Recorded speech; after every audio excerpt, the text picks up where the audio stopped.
Francis Bacon essays of studies. देखिए क्या कहते हैं, बहुत सारा क्वेश्चन को प्रश्न हजार उत्तर एक करना पड़ता है, एक ही आंसर में बहुत सारा क्वेश्चन का जवाब देने की कोशिश हम किए हैं। क्वेश्चन नंबर देना है, सर फ्रांसिस बेकन क्या है, कितना है, 1561 to 1626 was a great prose writer of the early 17th century.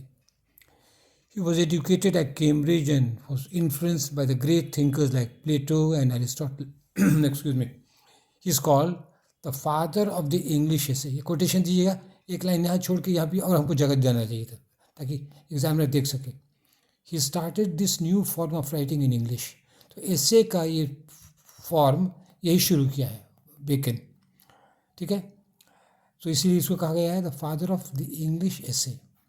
तो इम्पॉर्टेंट वर्क्स ऑफ बेकन, हाँ जब आंसर लिखिए ना किसी भी राइटर को वर्क्स दे दीजिए, उससे कुछ नंबर देगा, जो सब याद हो दीजिए, नहीं याद होगा क्या कीजिएगा। तो इसमें क्या है, history of Henry the seven sorry, the advancement of learning, date number दीजिए, एंड द एसेज, ये वाला जो है। अब देखिए एसे क्या है, the essays has new editions, the new essay had it is 1612 and 1625, इसको याद नहीं हो छोड़ दीजिए। The essays in the book can be divided into roughly 4 groups. उस एसे को जो किताब पूरी किताब है उसको 4 ग्रुप में बांटा जा सकता है। पहला है मैन इन हिज होम, घर के बारे में, man in public life, politics ये सब में, फिर पॉलिटिक्स का अलग दे दिया हाँ, और एब्स्ट्रैक्ट एसेज मुझे काइंडनेस, लव, ये सब, तो 4 कैटेगरी में बांटा गया है। Let us discuss a very popular essay of Bacon of studies. ये बहुत पॉपुलर एसे है, ये बहुत इंपॉर्टेंट है, ये आ सकता है आपको। इन द फर्स्ट सेंटेंस, अब देखिए, अब टेक्स्ट पन्ना कैसे भरेगा, जो किताब ऐसे है ना उसी से लेते जाइए। हम पेज 2 में आ रहे हैं, हाँ पेज 2 में आ गया, अकेले आ जाएँ हम, उससे कोशिश करें। Bacon shows the importance of studies. पहले सेंटेंस में क्या दिखाता है, स्टडीज से क्या फ़ायदा, पढ़ाई लिखाई से। स्टडीज सर्व फॉर डिलाइट, आनंद आता है, जैसे हमको भी अकेले हैं तो आनंद आता है। फॉर ऑर्नामेंट, श्रृंगार है, एमए है, पीएचडी है, लोग उसको ऑर्नामेंट, एंड गुण आता है, पढ़ने से कुछ गुण भी आता है, ठीक है। Reading and writing give enjoyment, इसी बात को समझा रहे हैं। Study adds beauty to personality, पढ़ाई से लोग सभ्य लगता है, सुंदर लगता है। We can control facts and figures better if we are educated. आप पढ़े लिखे हैं तो हम लोग हिसाब कर सकते हैं, कुछ बात अच्छी तरह से समझ सकते हैं, पढ़ाई से फ़ायदा है बहुत। A good essay points out plus and minus points, ठीक है। प्लस पॉइंट अच्छा पॉइंट, नेगेटिव दोनों देखना। After pointing out the advantages, Bacon shows us some disadvantages of study. देखिए अच्छा, इसमें क्या होता है, प्लस भी दिखाया जाता है, माइनस भी दिखाया जाता है। तो इसमें बेकन पहले एडवांटेजेस दिखाया, अब डिसएडवांटेज दिखा रहा है। देखिए डिसएडवांटेज क्या है पढ़ाई से, to spend too much time in studies is sloth. कहता ज़रूरत से बेसी पढ़िएगा ना स्लोथ हो जाएगा, आलसी बन जाइएगा, सुस्ती, हरदम किताबें पढ़ते रहिएगा, तो वो भी ठीक नहीं है। तो बेकन के ऐसे में देखिए प्लस पॉइंट भी है, माइनस पॉइंट भी है ऑफ स्टडीज़ का। अभी माइनस पॉइंट दिखा रहा है, ये दीजिएगा, to much time in studies is sloth. A person becomes a book worm, किताबी कीड़ा बन जाता है हरदम किताब पढ़ने से। Knowledge acquired through books is वेग, देखिए क्या कहता है, खाली थ्योरेटिकल नॉलेज होगा ना, वो प्रैक्टिकल वेग होगा, क्लियर नहीं होगा। With theory there should be practical, theory भी होना चाहिए, प्रैक्टिकल भी होना चाहिए। तो बेकन देखिए बहुत अच्छा ऐसे लिखा है। Bacon gives us some rules, कुछ नियम बताता है। देखिए क्या रूल है, बहुत इंपॉर्टेंट इंटरेस्टिंग है ये। Some books are to be tasted, किसी को चखिए, अदर्स टू बी स्वॉलोड, किसी को निगलिए, and some few to be chewed and digest, और किस किताब को एकदम चबा चबा के एकदम पचाइए उसको। देखिए इसका माने क्या हुआ, तो माने क्या हुआ, excuse me, we should read only a few pages of some books. कोई किताब खाली 2-4 पन्ना पढ़ के छोड़िए, हल टेस्ट करके, ठीक।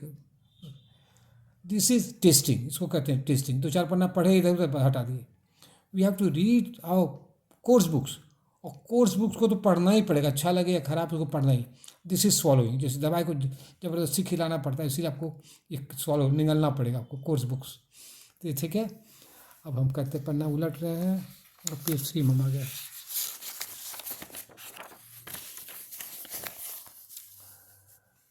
पेज, हाँ 3 है, ठीक है, धुंधला आ रहा है, हाँ कब क्लियर हुआ। We have to read and follow the moral that is given in some books, और कुछ किताब को हमको पढ़ना है, उसमें जो शिक्षा है उसको अनुग्रहण करना है, we have to follow the morals that is given in some book. कोई कोई किताब को तो समझना है, उसकी बात को मानना है। This is chewed and digested, उसका चबा के उसको पचाना है कुछ किताब को, ठीक है। We must not believe everything that is written in books. किताब में हर बात लिखी है ना, उसको विश्वास करना ज़रूरी नहीं है। किताब में राइटर है, कोई राइटर गलती भी लिख सकता है, इसीलिए किताब में हर बात को मानना ज़रूरी नहीं है। हम लोग पहले सोचते किताब में जो लिखो सब सही है, नहीं, not at all. We should read and form our own opinion, बहुत इंपॉर्टेंट बात है। बेकन तब ने उसको ग्रेट एसेस कहते हैं। पढ़िए और फिर अपना ओपिनियन फॉलो कीजिए कि राइटर ठीक कर रहा है या गलत कर रहा है। हम भी बहुत बात लिख देते हैं, अब गलत होगा, इसलिए मेरी बात को भी मत टोटल मत मानिए, उसको समझिए पहले तब लिखिए। Some sentences of Bacon have become immortal quotes. देखिए कोटेशन दीजिए तो एग्जामिनर बाग बाग हो जाएगा, खूब नंबर देगा आपको। देखिए कोटेशन क्या है। Quotation, writing makes an exact man. लिखने से एग्जैक्ट मीनिंग हुआ, कहाँ गलती करें, comma, full stop, hand writing, exact meaning of studies है। Men fear death as children fear to go to the dark. आदमी को भय से उसी तरह डर लगता है जैसे कि बच्चे को अंधेरे में जाने से। ये कहाँ का है? ऑफ डेथ से है, समझ गए। तो किस किताब मैंने कोटेशन तरह तरह से दिए हैं, इसलिए बहुत सारा बेकन जैसे में काम चल सकता है। Revenge is a kind of wild justice. बदला जो है ना, जंगली न्याय है, कहाँ ऑफ रिवेंज है। तो इस वजह से अभी इस ऐसे को आप इसमें थोड़ा जोड़ छोड़ के जो सब ऐसे है उसको बना सकते हैं आप अपना। अब देखिए Bacon wrote his essays some 400 years ago, उसको करीब 400 साल पहले लिखा है। He uses some words of Middle English, तो मिडिल इंग्लिश का कुछ शब्द यूज़ करते हैं, जैसे मेकिथ, मेक्स का मेकिथ, गोएथ, हैथ, हैज़ का हैथ, डथ, डज का, एक्सेट्रा। कितना एग्जाम्पल दीजिएगा। In the Elizabethan age Bacon was an advance scientific thinker. तो एलिजाबेथन एज में आज से 400 साल पहले तो बेकन का था बहुत एडवांस साइंटिफिक थिंकर है। But in the 17th century some of his ideas are absurd. लेकिन अभी भी ऐसे कुछ कुछ पढ़िएगा ना तो आपको बुद्धू ऐसा लगे, क्या फालतू आप लिखे, लेकिन वो 400 समय की पहले की बात है, इसीलिए। अब देखिए एग्जाम्पल शायद हम दिए हैं। अब देखिए क्या उनका हंसी भी आती है। Riding is good for the head, कहते माथा में दर्द करे ना तो घोड़ा पर सवार हुई। अब बताइए कहाँ घोड़ा मिलेगा, कहाँ सवार कीजिएगा। Riding is good for the head, माथे के लिए हेड अच्छा, मतलब उसका माथा हिलता है ना, सोचता है उससे माथा बढ़िया हो जाता है। ये बेकन का सोच है, पुरानी विचार ये सब। हाँ, if a man if the क्या है, if a man wit be wandering, हाँ, इफ़ अ मैन्स विट, आदमी का दिमाग यदि विट बी वॉन्डरिंग, उसका दिमाग यदि भटक रहा है, लेट हिम स्टडी मैथमेटिक्स। यदि दिमाग भटक रहा है, मैथमेटिक्स बनेगी तो अरे उससे तो और दिमाग खराब हो जाएगा। इसीलिए उसका फार्मूला ये बेकन का पुराने से विचार है, कुछ ओल्ड आइडियाज़। आप कंक्लूजन दे रहे हैं। To conclude Bacon is great as a, last में कंक्लूजन दीजिए, इससे अच्छा लगता है। टू कंक्लूड, तो एग्जामिनर से हम खत्म हो रहे हैं हमसे। To conclude, Bacon is great as a thinker and writer. He started the scientific way of thinking.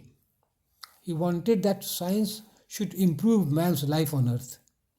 Through his essays, he has taught us to write simple, direct, and transparent English. That's all. Thank you. खत्म, कोई निशान दीजिए खत्म होने का। और क्या कहते हैं, ये सब और सब कुछ है, ये सब आप देखिएगा। ठीक है, रखते हैं। Thank you very much.